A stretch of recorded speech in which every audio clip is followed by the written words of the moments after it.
ஜெபம் அப்படின்றது வந்து ஒரு பேங்க் பேலன்ஸ் மாதிரி. எப்படி ஒரு ஒரு நபர், ஒரு குறிப்பிட்ட ஒரு நபர், இப்போ நான் இருக்கிறேன் அப்படின்னா எனக்கிட்ட ஒரு 50,000 ரூபா இல்லை 25,000 ரூபா இல்லை ஒரு 10,000 ரூபா கிடைக்குது. அந்த பணத்தை கொண்டு போய் நான் ஒரு பேங்கில் வந்து போட்டு வைக்கிறேன். அந்த பணத்தை போட்டு வைக்கும்போது அந்த பணம் என்னுடைய பணம். என்றைக்காவது ஒரு நாள் எனக்கு தேவைப்படும் போது அந்த பணத்தை போய் நான் எடுக்கணும் அப்படின்னா நான் போய் அந்த பணத்தை எடுக்கலாம். வேற ஒருத்தர் போய் அந்த பணத்தை எடுக்க முடியாது. என்னுடைய நாலேஜோட, என்னுடைய சிக்னேச்சரோடு தான் அந்த பணம் எடுக்க முடியும். அதே போல தான் ஜெப வாழ்க்கை. ஜெபம் என்கிறது ஒரு பேங்கில் நீங்கள் போட்டு வைக்கிற பணம் மாதிரி. அதான் உன் ஆகாரத்தை தண்ணீர்கள் மேல் போடு, அநேக நாட்களுக்கு பின்பு அதனுடைய பலனை காண்பாய். அப்போது இந்த நாட்களில் உங்களுக்கு கொஞ்சம் நிறைய நேரங்கள் வீடுகளில் உங்களுக்கு கிடைக்கிறது.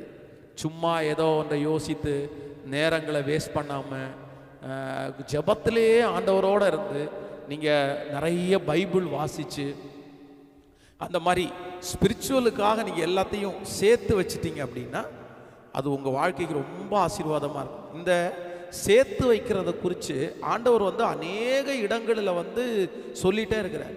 ஆண்டவர் சொல்கிறாரு, பரலோகத்திலே உங்களுக்கு பொக்கிஷங்களை சேர்த்து வைங்க.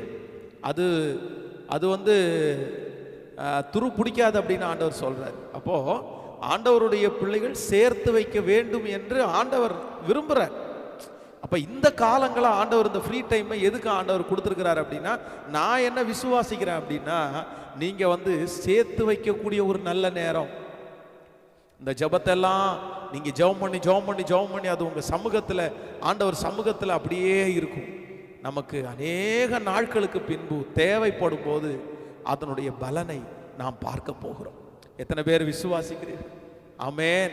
ஆண்டவர் அதை ஏற்ற காலத்தில் நமக்கு ஆண்டவர் தருவார், தர வல்லவர்.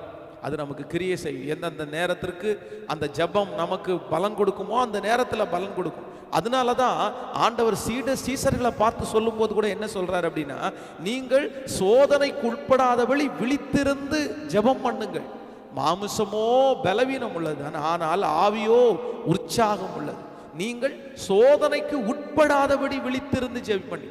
ஆண்டவர் சொல்றாரு, இன்னொரு பிரச்சனை உங்களுக்கு வரப்போகிறது, ஒரு போராட்டம் உங்களுக்கு வரப்போகிறது, சத்துரு உன்னை சோதிக்க போகிறான். சோ அந்த சோதனையில நீங்கள் வெற்றி பெறுவதற்காக இப்பவே நீங்க ஜெபம் பண்ணிட்டீங்க அப்படின்னா அந்த சோதனையில வெற்றி பெற்றலான்ற. அப்போ நான் இந்த இடத்துல உங்களுக்கு என்ன சொல்ல வரேன் அப்படின்னா, ஆண்டவர் இந்த ஃப்ரீ டைம் கொடுக்கிற நேரத்தில் நீங்க ஜெபம் பண்ணி பேலன்ஸ் மாதிரி நிறைய மணி நேரங்களை ஜெபத்தில் செலவு செய்து நீங்கள் வைத்திருக்கும் போது, என்றைக்காவது ஒரு நாள் ஒரு சோதனையின் காலம் வரும்போது இந்த ஜெபம் உங்க வாழ்க்கை ரொம்ப யூஸ்ஃபுல்லாக மாறும், பிரயோஜனமாய் மாறும். அதனால இந்த நேரங்களில் ஆண்டவரோட நெருக்கமாய் நம்ம வந்து நடப்போம். ஆண்டவர் பெரிய காரியத்தை செய்வார். ஆமென். மேக ஸ்தம்பம் மேலிருந்து பாதுகாக்குது, பாதை காட்ட பகலெல்லாம் கூட செல்லுது. அன்பான தேவன் என்னோடு வருவார், அது போதும் என் வாழ்விலே. எனக்கு இந்த பாடலுடைய இந்த வரியில ரொம்ப பிடிச்ச வரி என்ன அப்படின்னா, அன்பான தேவன் என்னோடு வருவார், அது போதும் என் வாழ்விலே. இன்றைக்கு இந்த சத்தத்தை கேட்டுக்கொண்டு இந்த என்னோடு சேர்ந்து இந்த முதல் நாள் இந்த உபவாச ஜெபத்தில் இருக்கிற ஆண்டவருடைய பிள்ளையே, உங்களோட யார் வர்றாங்களோ இல்லையோ, உங்களோட யார் வருவாராமா? கர்த்தர். இந்த தேவ மனுஷன் எழுதும்போது எழுதுகிறார், அது போதும் என் வாழ்விலே. நீங்களும் இந்த மாதிரி என்னைக்கு சொல்லுவீங்க? அவங்க வரமாட்டாங்களா, இவங்க வரமாட்டாங்களா, பிள்ளைங்க வரமாட்டாங்களா? இல்ல இல்ல இல்ல. அதான் தேவனுடைய மனுஷன் சொல்லும் போது சொல்றான், ஆண்டவரே நீர் எனக்கு முன்பாக போகாதிருந்தார், என்னை அனுப்பாதிரும். என் கூட நீங்க வர்றீங்களா? ஓகே ஆண்டவரே. ஆண்டவர் சொல்றார், என் சமூகம் உனக்கு முன்பாக செல். என் சமூகம் உனக்கு முன்பாக சொல். ஆண்டவர் ஒரு தேவ மனுஷனுக்கு சொல்லும் போது சொல்றார், நான் உன்னோடு கூட எகிப்திற்கு வருவேன். எனக்கு இந்த வாக்குத்தத்தம் ரொம்ப பிடிச்சு. நான் உன்னோடு கூட எகிப்திற்கு வருவேன். எகிப்து என்கிறது ரொம்ப விக்கிரகம் நிறைஞ்ச, எகிப்து என்கிறது பாடு நிறைஞ்ச ஒரு அடிமைத்தனமான இடம். ஆனா ஆண்டவர் சொல்றாரு, நான் அந்த இடத்துல வர்றேன்னு சொல்றேன். இந்த இன்றைக்கும் நான் உங்களுக்கு சொல்றேன், உங்க கூட நீங்க கடினமான பாதையில போறீங்களோ, லகுவான பாதையில போறீங்களோ, உங்களுக்கு முன்பாக இல்லையென்றால் எகிப்தை போல ஏதோ ஒரு இடம் இருக்குதோ, விசுவாசத்தோட இருங்க.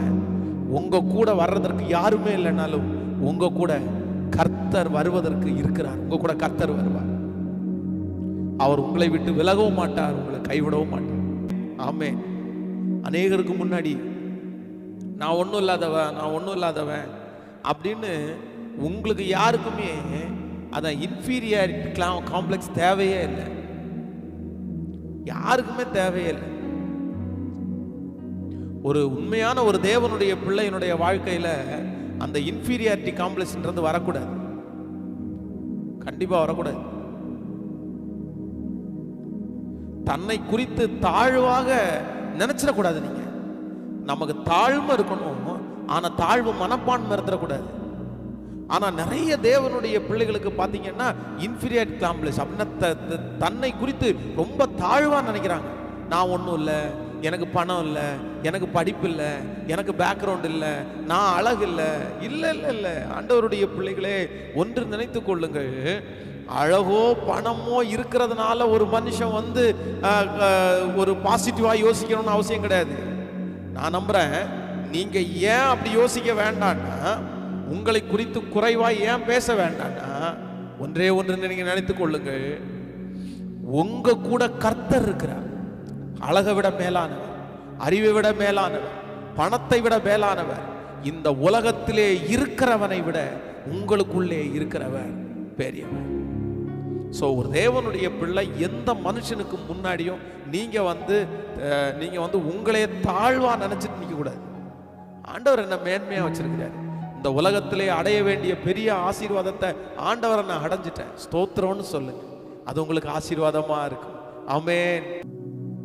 உன் பிள்ளைகள் எல்லாரும் கர்த்தரால் போதிக்கப்பட்டிருப்பார்கள். உங்கள் பிள்ளைகளுடைய சமாதானம் பெரிதா இருக்கும். உன் பிள்ளைகள் எல்லாரும் கர்த்தரால் போதிக்கப்பட்டிருப்பார்கள். உங்கள் பிள்ளைகளுடைய சமாதானம் பெரிதா இருக்கும். இந்த வசனத்துல ரொம்ப அழகா ஒரு வசனம் சொல்லுது, உன் பிள்ளைகள் எல்லாரும் கர்த்தரால் போதிக்கப்பட்டிருப்பார்கள், உன் பிள்ளைகளுடைய சமாதானம் பெரிதா இருக்கு. அப்போ யார் ஒருவருடைய வீட்டில் பிள்ளைகள் கர்த்தரால் போதிக்கப்பட்டிருக்கிறார்களோ, ஆண்டவர் சொல்லும்போது சொல்றாருல, நான் உனக்கு போதித்து நீ நடக்க வேண்டிய வழியை உனக்கு காட்டுவேன், உன்மேல் என் கண்ணை வைத்து உனக்கு ஆலோசனை சொல்லுவேன். அப்போ ஆண்டவரை பொறுத்த அளவுல நம்மளை போதிச்சு நடத்தணும்னு நினைக்கிறார், நமக்கு சொல்லி கொடுத்து நடத்தணும்னு நினைக்கிறார். எல்லாத்தையும் சொல்லி கொடு, அதான் வழி இதுவே என்று நமக்கு சொல்லி கொடுக்கிறார். ஆனா இன்னைக்கு இருக்கிற நிறைய பிள்ளைகளுக்கு சொல்லி கொடுக்கறதுக்கு ஆள் இல்லை. ஒருவேளை அப்படி சொல்லி கொடுத்தாலும் தப்பானதை சொல்லி கொடுத்துறாங்க, தவறானதை. நிறைய பேர் கர்த்தர் போதித்து நடக்கிறது இல்லை.